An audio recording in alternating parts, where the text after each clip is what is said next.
In Creo Parametric, imported geometry can make a mess out of your layer schemes. In this video, we will take a look at one way that you can address that. Here I have an empty part. Let's take a look at my layers here. I will click on the layer tree icon out of the model tree. And these are the layers that I have set up in my default templates.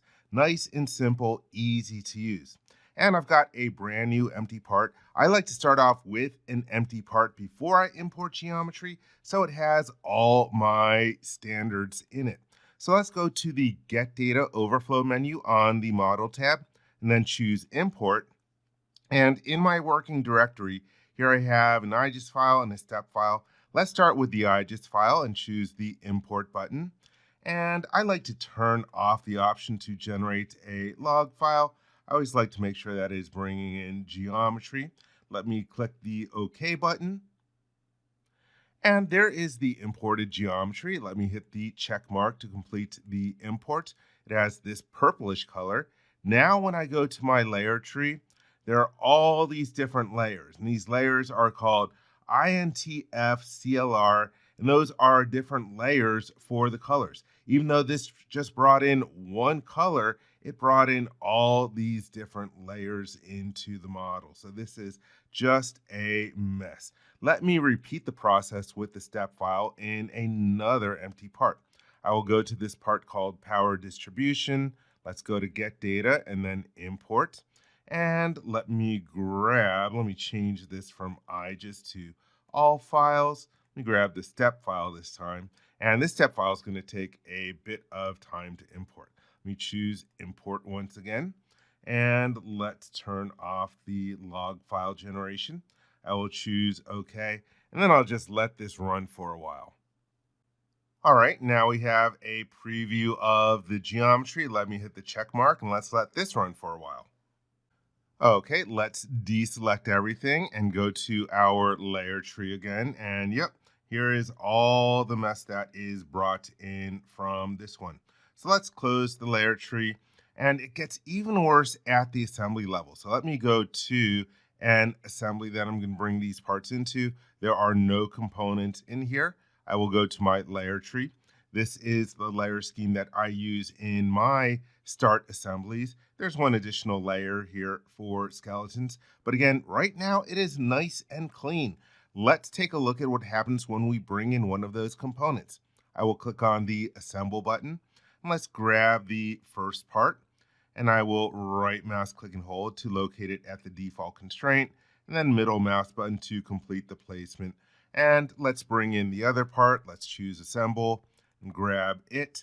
And I'm just going to lock it into place here. Let's use the fix constraint and then middle mouse button. And so now when I take a look at my layers at the assembly level, it brings in all the layers from those two parts. So this is how layers can quickly become unusable in your different models. So let's take a look at one way to address this.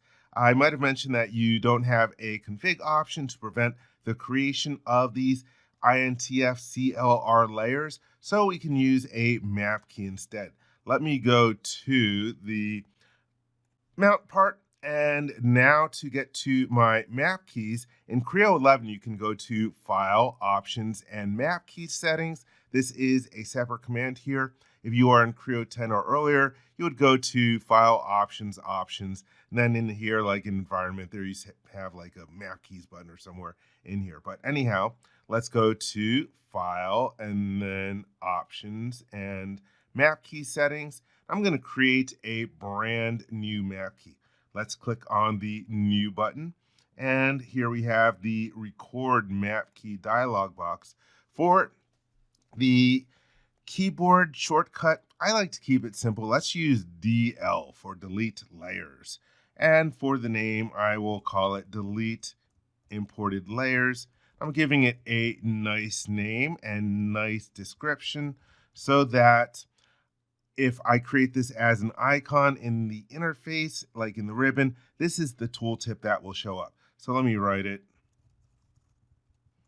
Okay, that is good. And then for the prompt handling, I can just record the keyboard input for this. So now let's choose the record button, and I will start by going to View, Layer Tree, and then I will right mouse click over the layer tree and choose Search. And I'm going to search for layer name, and it shows the first layer in the list, but I'm going to change this to INTFCLR and underscore star. And let's choose Add, select all. You can see how it selected all the different layers in the model. Let's close the search. I will right mouse click and hold and choose delete layer, and yes. And so now it's gotten rid of all those different imported layers from this part. So that is good. Let me stop the recording of the map key and then choose OK. So now I've got this new map key in my session. I can save this into my map key configuration file. Let's choose Save Changed and choose the Close button, and then close the layer tree in this part, and let's repaint so nothing is still selected. Let's go to the other part model and run that map key. So again, first let's take a look, and we've got all these different layers in here, and I can then run the map key.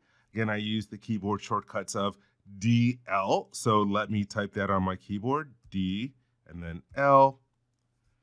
And so it ran through there and it deleted all those different layers. I have a few other ones that were imported in this one. Sometimes you'll get a layer called none. You could write a map key for that one. Here I also have these layers for INTF.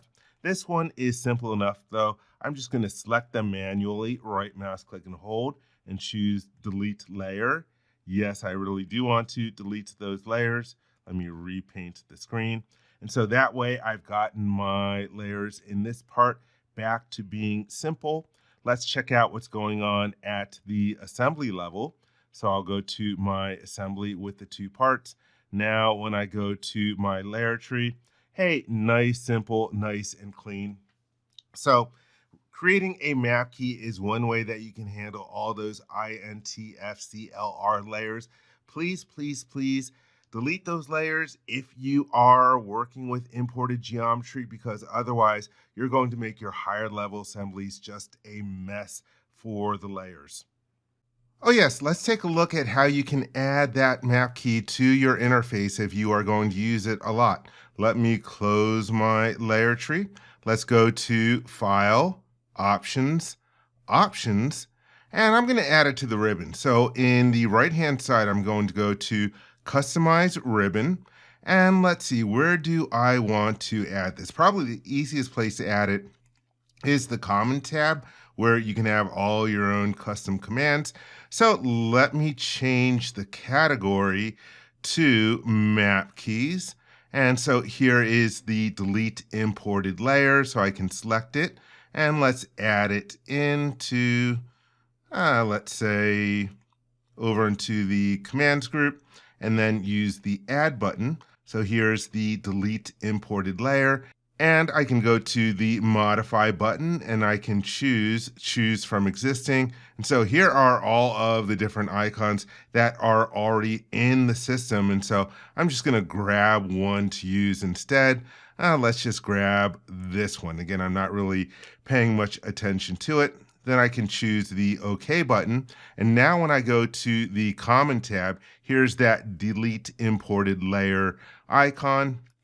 And if you right mouse click on it, you can see some of the different options that you have here. Let me go back to the customization. Let's say I want it in the View tab in the Visibility group. So let me go to File, Options, and Options. Let's go to Customize the Ribbon, and let's go for Show All Modes. I'm going to go for Part Mode. So this is Design Assembly. Let's go to Design Part. That's probably where I am going to use it the most. And View, I want to add it to the Visibility group. Let me once again find my map keys. And here's the Delete Imported Layer. Let's then add it in, and let me move it down a little bit in the group. And also from the modify, maybe I want it to appear as a large button in the visibility group. So I will choose the OK button. Again, I made that change in part mode. Let me go to one of my part files. And now you can see I've got this big giant button for delete imported layer in the visibility group on the view tab, so I can easily find it whenever I want to delete a bunch of imported layers from my part model.